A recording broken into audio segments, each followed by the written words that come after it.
for an hour. Welcome, everybody, and to this Q&A investor webinar session with our wonderful founder, Clem Newton-Brown from Skyportz today. Before we get going, I just want to acknowledge the traditional owners of the land we are zooming to you from, which is the Wurundjeri people of the Kulin Nation, and we pay our respects to their elders past, present and emerging. Welcome, everybody. We've got a really exciting presentation today from Clem, who is basically building aviation infrastructure for the future of aviation in Australia via his Vertipad product. And you'll hear more about that from him in a second. I just want to go through the Q&A bubble is at the bottom. So if anybody's got any questions during this presentation, just please throw them at the bottom, because after Clem's finished with his presentation, we will go into a Q&A session. So please just ask any questions and we'll get to all of them if we can. So over to you, Clem. Thank you. Thanks very much, and thank you all for joining today. It's quite exciting to get to the point now where we're about to open this raise, and thank you for expressing interest. I know many of you are former investors checking in to see what we've been up to, and also some new ones as well. So it is very exciting. So I will go back over a bit of our history and to sort of explain where we've got to where we are now with this current raise, because we have had a bit of a change in tack in the last year, which is heading us off in another direction where we can potentially get an exit opportunity for everybody a little earlier, or a cash flow positive position with a Vertipad product. So just by way of background, I started off in probably 7 years ago, working on this site here, which is the helipad on the Yarra in Melbourne. I was acting for a client who was running a helicopter operation, and Uber Air came to town to talk about air taxis, and we set up Skyportz then to get a seat at the table with government. And it was clear then that there was momentum building around the world for a new type of aviation, a new type of getting people around in quiet, clean electric air taxis rather than helicopters. And thought that this is something where we could focus on the landing infrastructure, and that they would need that to be able to fulfill what they're promising their investors. So in terms of the policy support in Australia goes, it's very strong. We've got our air regulator CASA is redesigning the skies for this. They've just released a vertiport design guideline, which we had some input into, and some of our designs are actually featured in that guide.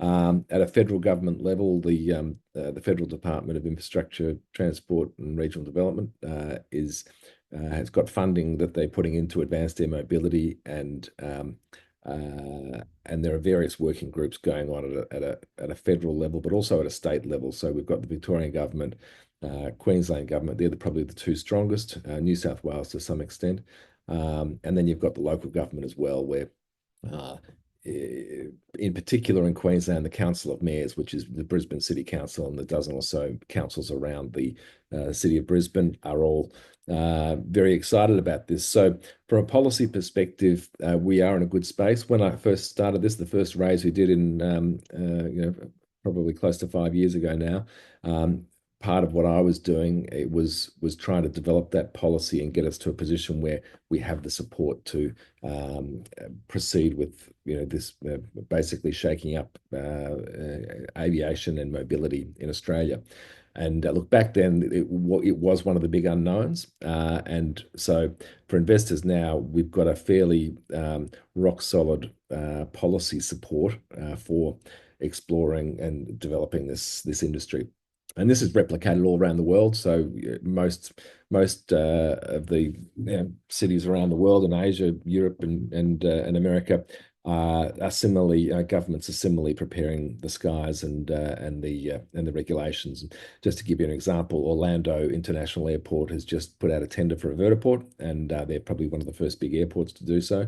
But there's airports all around the world that are doing this as well. So, for example, I'm going next week to Brisbane to talk to the Association of Airports, and their members are interested in what they need to do to to be ready for electric air taxis. And so it's quite exciting that there's a bit of a buzz going on. And look, as a startup, trying to shift the policy of a country would be quite difficult to do if it wasn't there already. And when we started, it was starting to be there, but we've managed to nudge it along a bit. And this is one area where it doesn't keep me up at night anymore. The idea of is there policy support. So that's one of the things that's been very much ticked off in the years that we've been working on this. The next aspect for the industry is the actual aircraft. And this is not something that we are doing at Skyportz. We're focusing on the supporting infrastructure for the aircraft.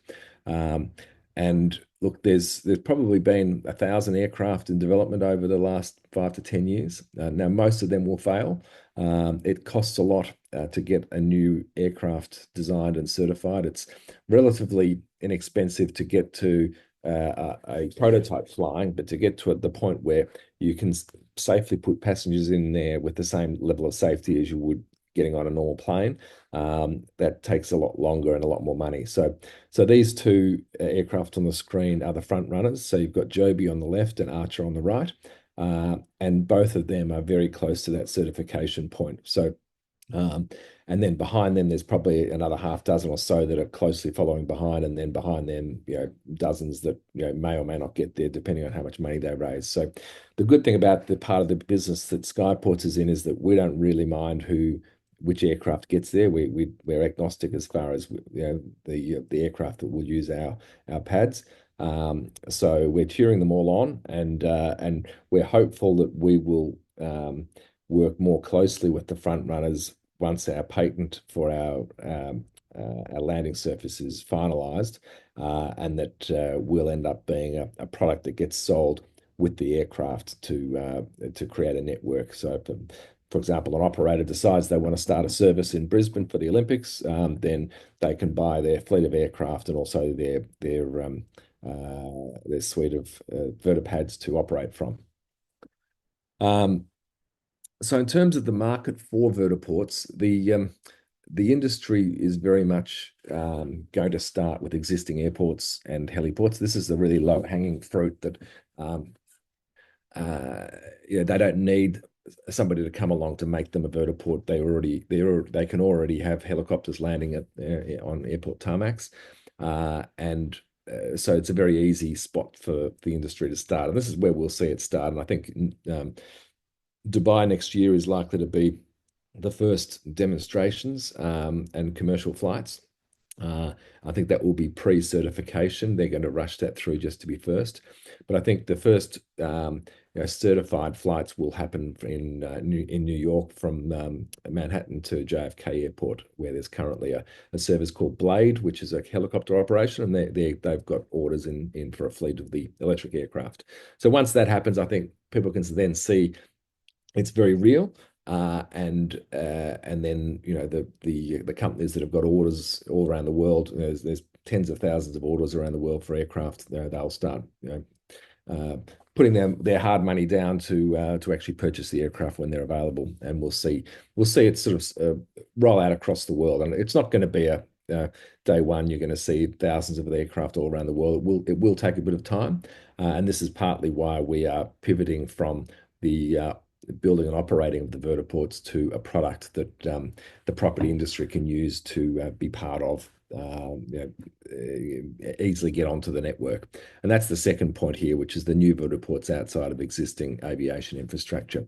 And that the market there is virtually limitless. If you can imagine, whatever city you're in at the moment, if you see these amazing aircraft flying around, and people who own shopping centres and offices and things might want to join the network, so that they can provide that service for their visitors and guests. And our product is really aimed at them, so that we've got a very affordable modular product that can get them in on the network, and that's really our focus now. So while we've got some amazing designs for big vertiports that our very talented architect has done, we think the bigger market opportunity is actually to go to the smaller modular product that we can patent, own, and license around the world. And this is what's going to give us an earlier exit or an earlier opportunity to license and get significant income coming in for licensing that pad. So that's sort of our focus at the moment. So in terms of where we really sort of think we can add value is that the capital costs are going to be important.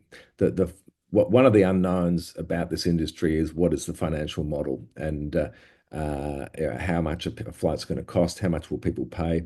And a real problem with the model at the moment is that there's aircraft that's been ticked off. Yes, there's policy support. The two outstanding issues are the where you land and what is the financial model. And this pad addresses both of those. So we're making it easy to find places for aircraft to land, but we're also addressing the financial model in that we're providing a means by which the industry can operate without spending as much capital as they otherwise would need to spend. Most of our competitors and colleagues around the world in the vertiport space, they're designing, Jetson style buildings as we have done in the past, look amazing and will probably never be built, or if they are built, not built at scale. I think in a big capital city, you might see a handful of those type of vertiports on the edges of big cities. But where we can add value primarily is to providing a low-cost product that the property industry can use. It doesn't cost them too much. They then pay for the landing point, and everybody benefits because that's another destination that you can go to. The alternative would be to spend many millions of dollars building full-scale vertiports, and the problem with that is that the financial model, I think, is going to be difficult to see how that works. And I think everybody's coming to this realization all around the world that every vertipad can't cost you $10 million. And to date, that's what everybody's been focusing on, is the really amazing architectural design. So I think we've landed in a good place now where everybody's realizing we need something affordable, and that we are we have that product which we're patenting all around the world, and we'll be making that available all around the world. So actually, our former competitors in the vertiport space, will then become customers who can add our pad into their design. So the idea is we put the capital cost back onto the property owner, who benefits from the air access, and then that helps the whole financial model work for the industry. And the other really big point for our pad is that it's not just providing a hard surface to land on or painting a circle on a bit of concrete.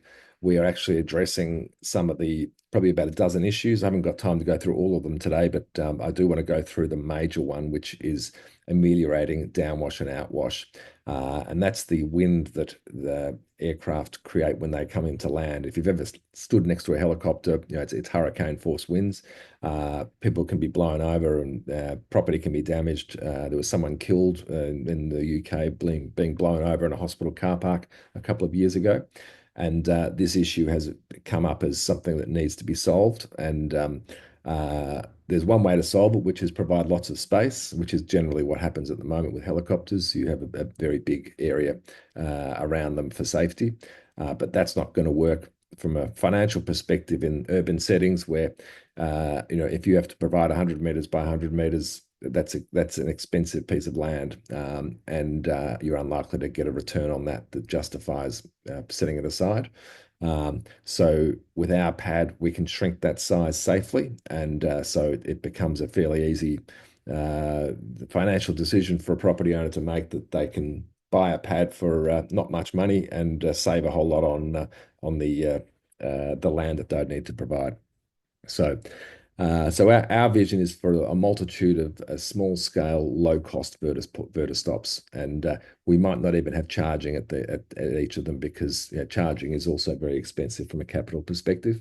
And we see the model being a hub and spoke one where you'll have the larger vertiports, and there might be half a dozen around a capital city, and that's where the aircraft go to charge. But you can drop off and pick up people at a multitude of sites. So that's our sort of vision into the future. Um, in terms of the issue, and this sort of came up, we started working on the downwash and outwash issue a year ago, trying to think of what could we create that's some IP that is better than painting a circle on a bit of concrete, as what happens with helicopters. And we were aware that there was a bit of work being done on downwash and outwash, but this engineering brief that came out of the United States in January is a real turning point for us, and it makes it clear to us that we are on the right track providing this product because the FAA has introduced the concept of downwash and outwash caution area. So while they may say a vertiport needs to be 20 or 30 meters square, which is generally the size that most of the air regulators say around the world, they've introduced this concept of having the downwash and outwash not be exceeding 34 miles per hour. So in simple terms, what that means is you need a lot of space to allow the air to dissipate.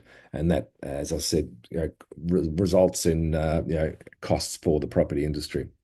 So our pad does a lot of things. So turbulence amelioration of downwash and outwash is the big one, but we're also looking at a whole lot of other things, including firefighting. We've got systems for getting car batteries to stop their thermal runaway by immersing burning batteries into water baths.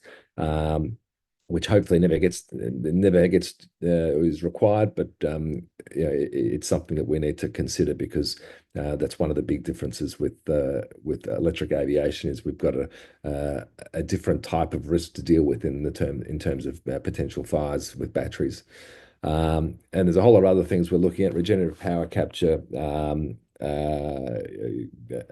technology to assist the aircraft into the air by blowing from below the aircraft, which is something that's in our patent, but we'll wait for the appropriate partner to develop that, and noise reduction, all sorts of other things. So I won't go into all of them, but I just want to talk more about the ameliorating the downwash and outwash, because I think that's our secret sauce that is going to be a globally scalable product that people want.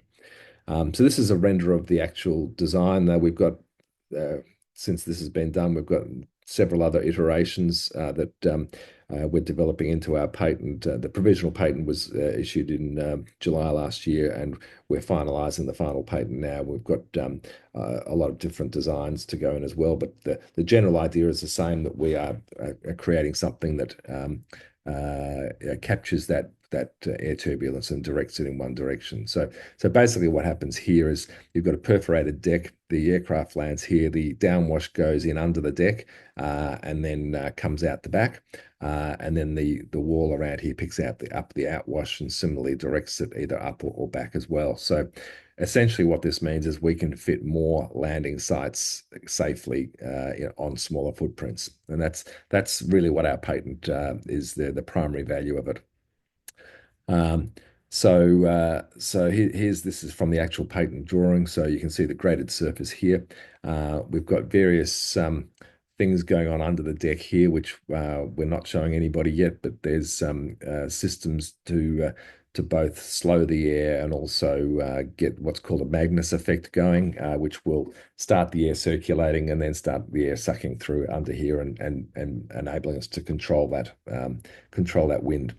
So this is something where we've been talking with various. We've had Swinburne University already do some CFD modelling on this, so we have some science behind it.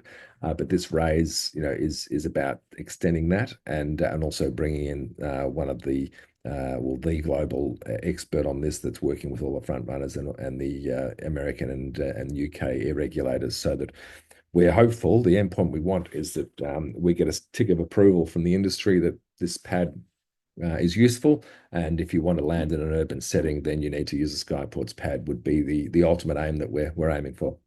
Um, so so yes, this slide, yeah, where we are, basically reducing the property footprint, which is going to be, putting aside the aviation side of things. That's to appeal to the property industry, who are all about how much square meterage they need and what's their return on that square meterage.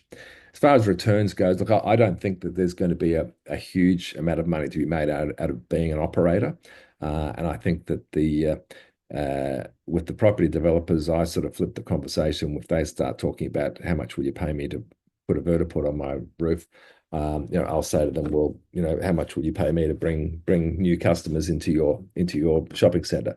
And I think that's a conversation that is reasonable.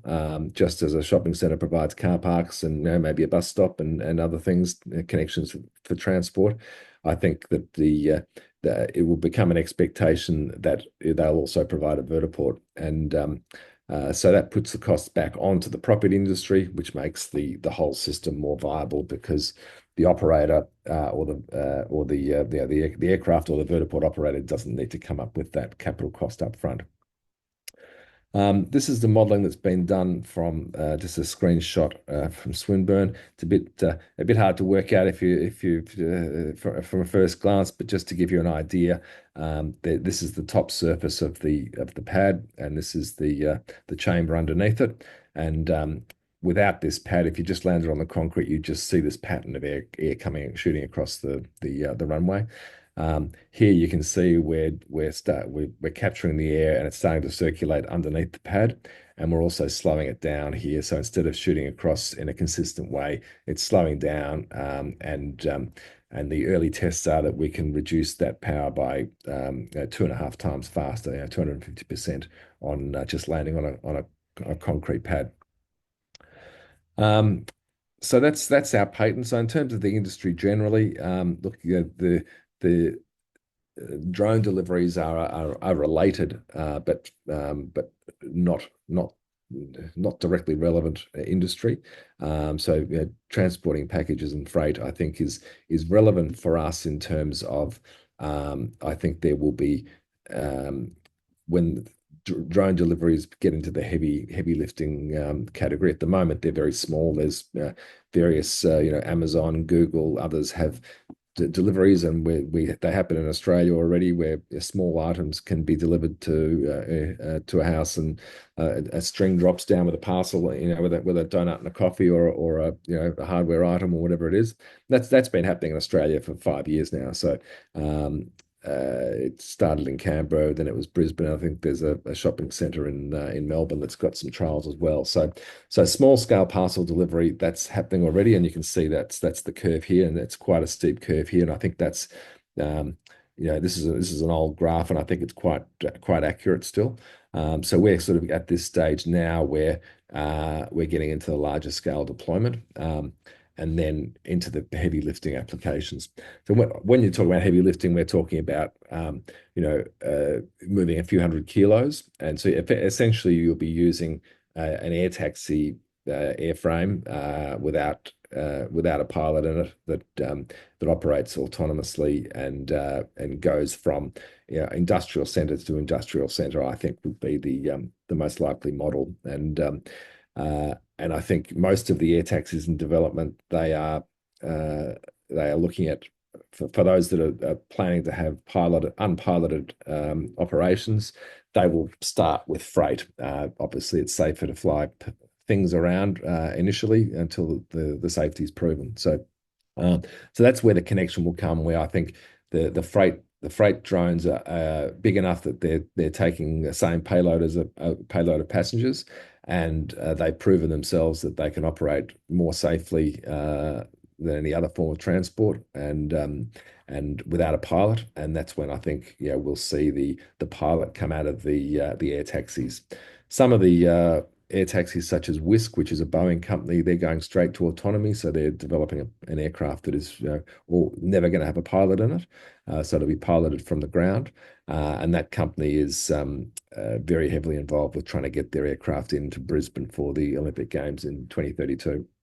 I think it's going to be a bit ambitious for them to get there that soon. Um, it's a big step to be putting people into aircraft without pilots, and I think it might take a bit longer than that. But certainly, the piloted side of things is it's once the aircraft is approved as being safe, I think it's really just slotting into the same mode of operations that helicopters are currently operating in. So looking at the transporting humans, we're at this proof of concept stage. So at the moment we are um, uh, there's a handful of aircraft that are in that proof of concept stage. And so we are here. And again, this is quite accurate. I think we are at the bottom of this very steep curve where we've got aircraft being developed and infrastructure also being planned simultaneously.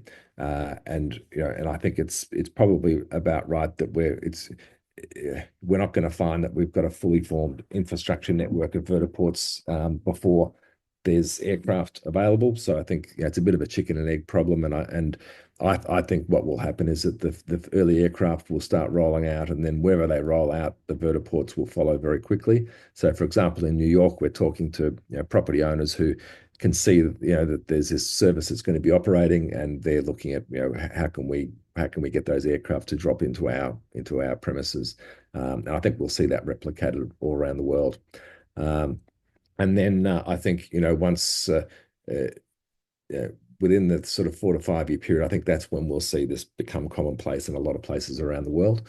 And then, once you get to sort of beyond that, you're really at scale, and it's just another type of transport that's been woven into the urban fabric. The market size, look, this is a market size that Morgan Stanley did a long time ago, and there's numerous predictions out there, but the numbers are enormous, and they are predicated on being able to land places, and that's why I think I've got confidence that what we've got is a small monopoly on a very vital piece that I think it's more than just a piece of the puzzle. I think it's actually the key to the puzzle is being able to facilitate that multitude of landing sites. So the global opportunity is enormous, and I think in Australia we're probably not congested enough to really justify having a vast network of urban vertiports. But in cities like Mumbai and LA, where you might sit in traffic for 2 hours to go 10 or 20 kilometers, it certainly provides a real solution for those cities. And we've had some discussions with a company that's doing battery charging for electric buses and taxis in Shenzhen, and they're very interested in tapping into the opportunities in Shenzhen, where the government said that they want 1,100 vertiports there, and they're already preparing the skies there. In Shenzhen, it's quite a mature market. The drone delivery service. There's these big pillar boxes that you see in the streets, and you can order a hamburger, and the hamburger arrives not long after you've ordered it, and gets dropped into this pillar box, and then you open up a trap door at the bottom with your code, and you take your hamburger. So that's already happening. It's not science fiction. It's already happening, and they have a similar mindset with to be first with air taxis. And the industry is generally quite negative about the Chinese industry, because their safety regulations are not seen as rigorous as other air regulators. But I wouldn't write off China. I think they're the gold standard for drones. The DJI drones are the best that you can get. And with electric cars, I think they've now become the go-to company that's producing the electric cars with more refined batteries and finishes than some of the early players. So I've got certainly not writing off China. They're already flying people around in China for tourism operations in the EHang aircraft. While they may take a while to get to the point of being accepted globally, I think when they are, they may well be in a position to monopolize. So in terms of the use of the funds, look, our work to date has been to do a few things. So it's getting the policy settings and the political support for this industry, and so that's sitting on a lot of boards and workshops and developing those documents. And over the last few years, it's it's not just Skyportz. There's many who have contributed, and but I think we are at a position now where there's we can safely say that's locked away. The other thing we've been doing is collecting options on sites. So we've got a funnel on our website. You can look at the sites, and if you've got a suitable site, you can put in your address, and it comes up as a pin on our map. And so we're sort of ready to when the industry is ready to kick off, we've got that ready to go.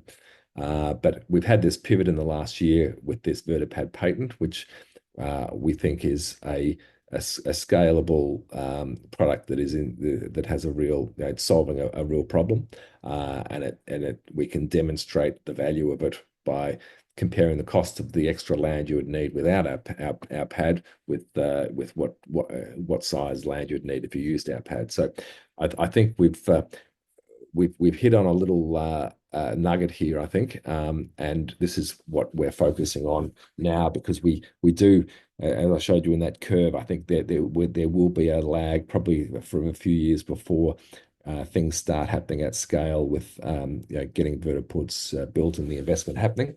So while that happens, this pad is really our focus probably for the next year or so. And we need to spend money on further research and development. We're hopeful that there's a couple of Oz industry grants that we've applied for. We're hopeful that they will come through. They're matching grants where we can spend up to 250,000 and get that matched, which will be great for the business if we're successful there.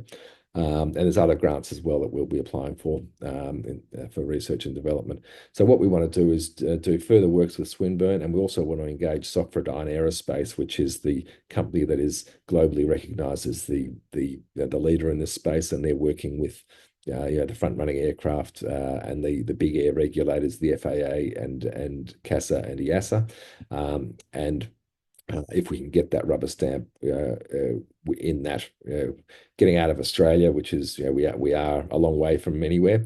If we can get our research into the other places by using the same researcher, then I think we'll be well placed. So, but it's not cheap. It'll probably be about $500,000 worth of research. And then the next thing is protecting the patent globally. So we have a patent that we're finalising. The provisional patent was set up almost a year ago, and we're moving into the final patent stage now. And then from there, we've got timelines that we have to follow. We have protection globally, but to keep that protection, we need to actually spend the money in each individual country to lock down the patent. So that will be expensive, and we need to we'll probably sort of do that in a staged approach, and also we will look at what the opportunities are. For example, if somebody says they want to license our pad for the United States, then we'd move there quickly and lock down the patent in that market. And then potentially building subscale prototypes. And then the idea is that we want to make our IP available to test beds all around the world. So, for example, Orlando International Airport, we would provide our IP there free of charge just to get a prototype built. So if that happens, we don't need to raise money to actually build a prototype, where others are doing that for us. So I'm hopeful that this may be the last raise that we need to do before an exit opportunity. I think if we've got a patent lockdown that can be licensed, that we'll be in a position where we can we may get one company that wants to take on the whole patent for a global distribution, or we may license it in individual markets. And certainly we've had some discussions with companies that are interested in this already. So I think we're onto on the right path here. So yeah, that sort of gives you a bit of a rundown on what we've been doing and what this raise is about. And the raise opens up on Tuesday, so you have to have registered to get in on Tuesday. And if we if we're fully subscribed in the first 2 days, then we won't open to the public at all. If we're not, then we'll open up on Thursday, and then it'll be open for another week or 10 days, I think. So if you haven't invested before with Birchal or with crowdfunding, this is it's a new type of fundraising. It's only about 5 or 6 years old. And it's regulated by ASIC. You actually get shares in the company. This isn't just a sort of a GoFundMe type raise. You own shares in our company. We have very strict reporting requirements. Every year you get our financial statements. We we've got we'll email you regularly, not as regularly as you'll be emailed in the next week or two, but over normally, we would update people every few months about what we're up to and what we've achieved, and keep it on track, and make sure that you know what we're up to. So Birchal is an interesting way for smaller investors to invest in startups like Skyportz. And we've certainly found it to be a really good way of attracting people who are excited about what we're doing and can share the vision and can see that this could come off.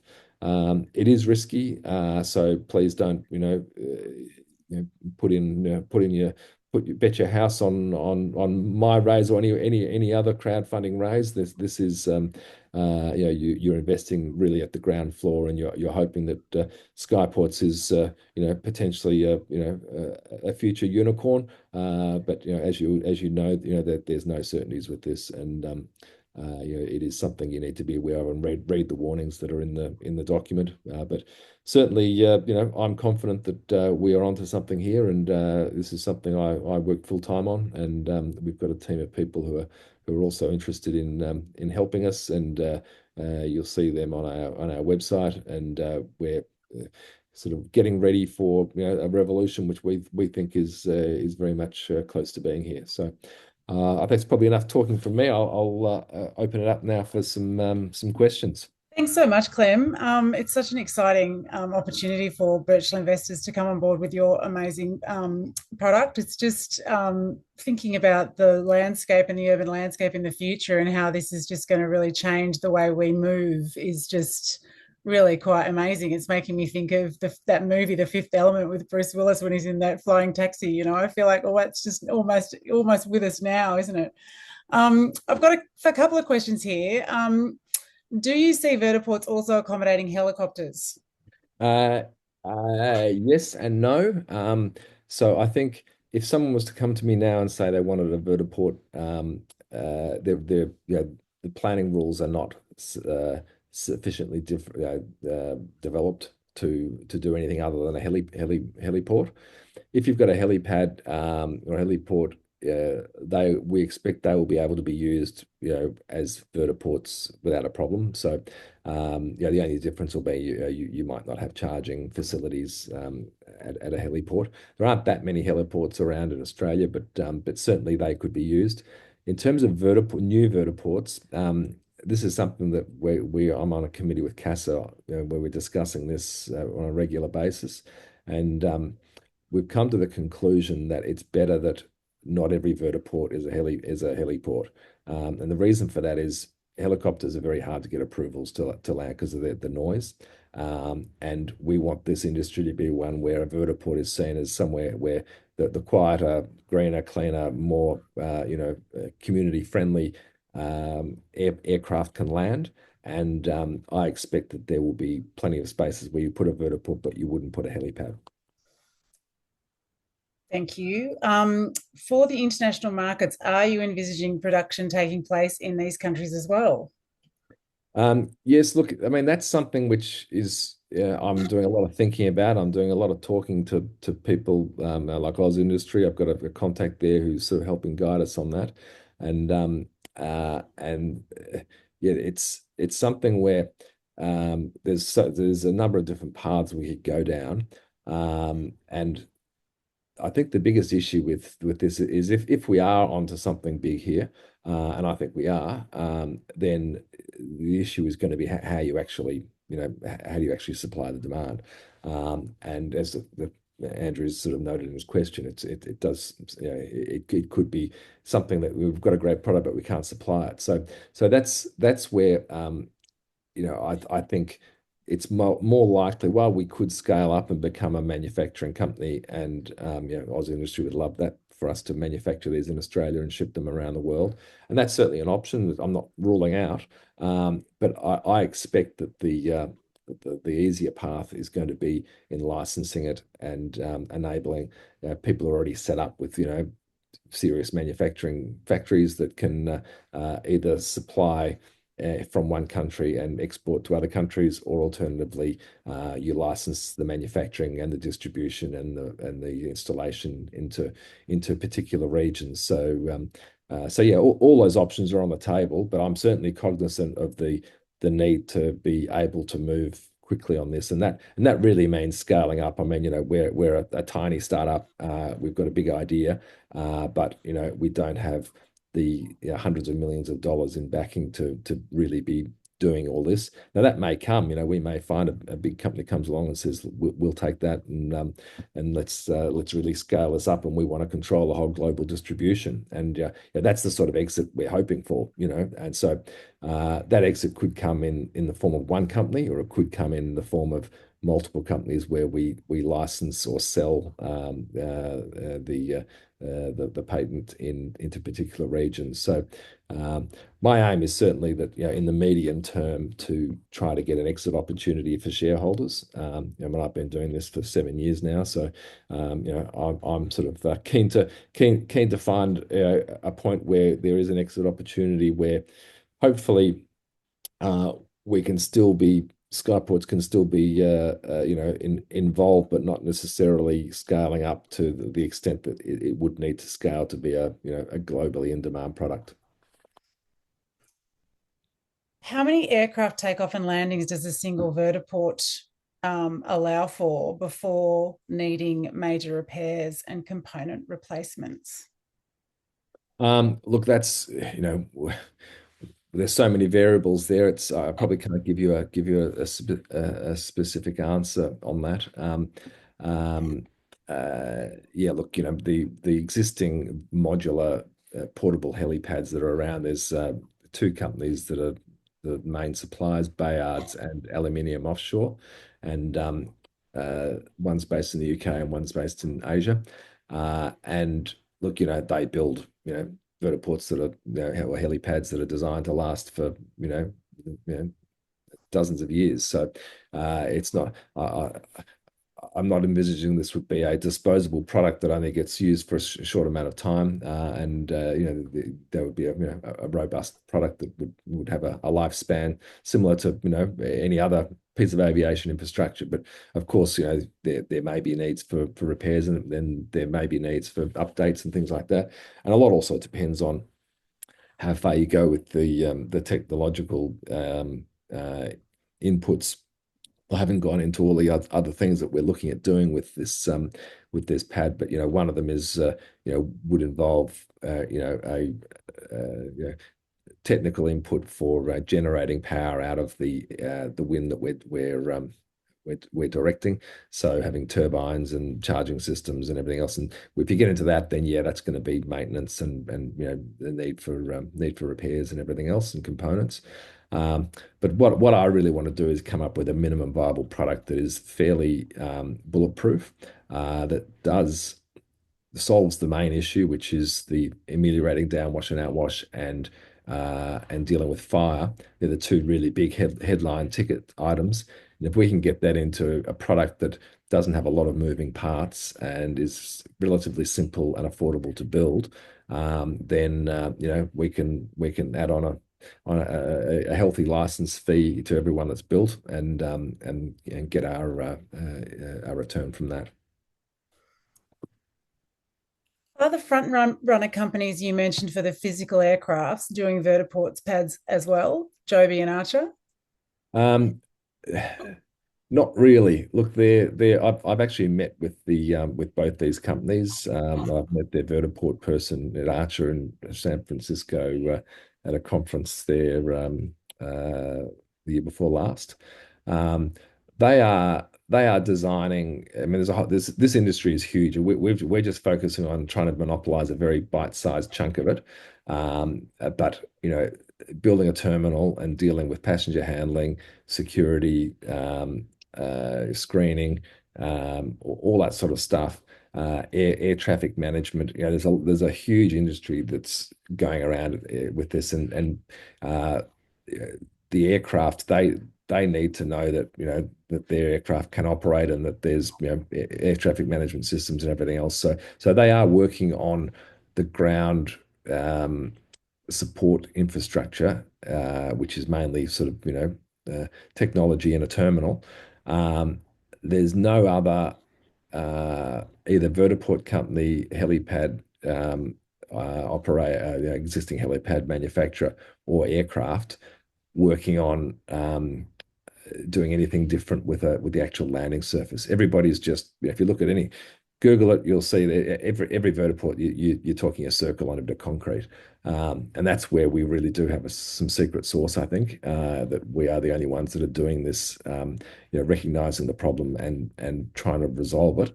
Now, we've patented what we've done, and are hopeful that we'll be able to keep that fend off any competitors who come into this who try to come into the space. But for now, no, there's nobody actually working on the component of the vertipad that we are working on. The next question is, do you have existing relationships, networks, partnerships with the front runners for the physical aircrafts? I think you did touch on that a bit. Yeah, look, we've got another company called Wilbur Air, which is wholly owned by Skyportz, and that's just a shell company at the moment. But the idea behind it at Wilbur Air is that will be an electric airline, basically, and it will use a range of different aircraft for different types of uses, whether it's short range or long range. And we figured that if we are rolling out vertiports, that we'll be in a position we can control who uses them. So, down the path, if you can imagine, Australia's got hundreds of vertiports being built.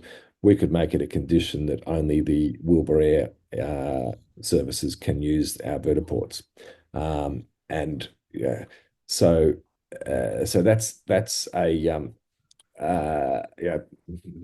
much further down the path. We've just set that up to sort of put the pieces of the puzzle in place. So I suppose I see what we're doing is putting all the pieces of the puzzle in place and trying to find bits that make sense now and putting the others to the side and being able to come back to them. So with Wilbur Air, we've got rights to 4 different aircraft, which you can see on the website. And they're all very different aircraft. And so we've got the first rights to bring them into Australia, probably about 100 of each aircraft. We haven't got Joby and Archer, which are the 2 front runners. We haven't got we've got an existing relationship with them. We don't have an exclusivity with bringing their aircraft in. And look, that's not really necessary as far as the vertiport side of things goes. Really, the aircraft don't really matter. As long as we've got the thing that's useful for the property owner, then we don't really mind which aircraft lands on it.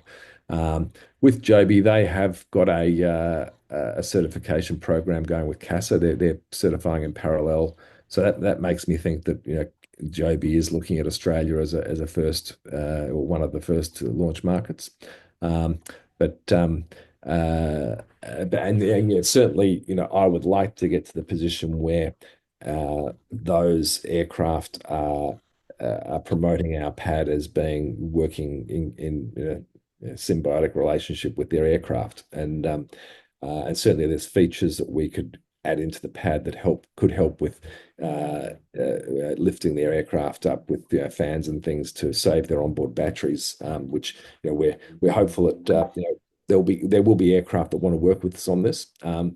So yeah, look, it's not essential that we have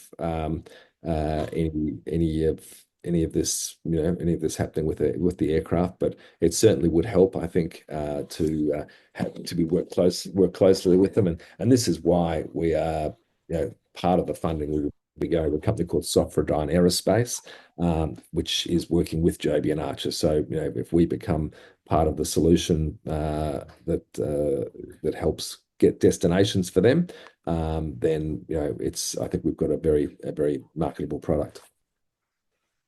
Where do you envisage these vertiports being placed, Clem? I mean, are you seeing them on roofs, in car parks? How do you envisage that, where they're actually going to be in the landscape, in the urban landscape? Yeah, look, part of and this is another potential spin-off business, is every new site will have to be assessed for, the air turbulence and the aviation side of, is this a suitable spot for a vertiport or not?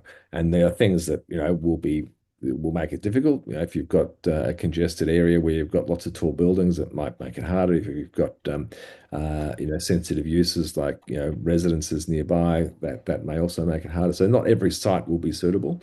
I think that the lowest hanging fruit is going to be industrial and commercial properties. That's where you already put you've got a transport terminal, you put it in an industrial zone. So I can't see there being any problem with a vertiport going into some of these existing zones now. Um, where the revolution comes, though, is when people accept vertiports as being something that is going to be acceptable in places other than industrial zones. So people say, well, why do I need to go to this industrial zone to get on my aircraft? Why can't I go to my local 7-Eleven or Bunnings or Westfield Shopping Centre? And I think once we get to that point, and it will take time for the community to accept it, then I think we'll see commercial areas being and mixed use areas having vertiports. I don't think we'll ever get to the point where you're getting a trip home. I think these are still very big aircraft, and while they are much quieter than helicopters, they're not silent. So I think there will be limitations, but yeah, certainly around the commercial space is really where I think the sweet spot is. There's a question that's just come up, Clem, about the opportunity for big events and major short-term events such as the Melbourne Cup or the Olympics. Is there a potential for rapid and temporary installation and dismantling in those Yeah, sectors? for sure. Look, the pad that I showed you, that design is a modular one which can be sort of bolted together and moved if if you need to. Um, so yeah. Short answer is yes. Look, what we're solving with this pad is primarily the downwash and outwash issue is the real value.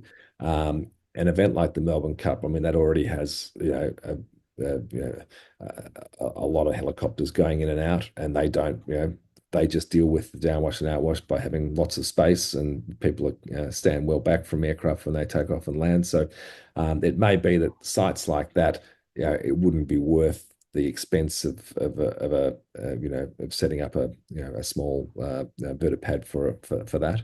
Um, but you never know. Look, there's once we've got it in play, then it may be that they find that, well, if we use these pads, we can fit 12 landing sites operating simultaneously instead of three. So it's certainly potential there. As far as the Olympics goes, look, everybody's gets very excited about the potential for the Olympics with various things, and there's and we're guilty of that as well. It's a big media hook to say that you're going to be doing these things for the Olympics. The reality is, for the Olympics, it's a sporting event in nearly 10 years away. That's got you're moving people for 2 or 3 weeks, a long time into the future. So I don't see big events like that as being something that where you're going to make a killing because you're doing air taxis at the Olympics.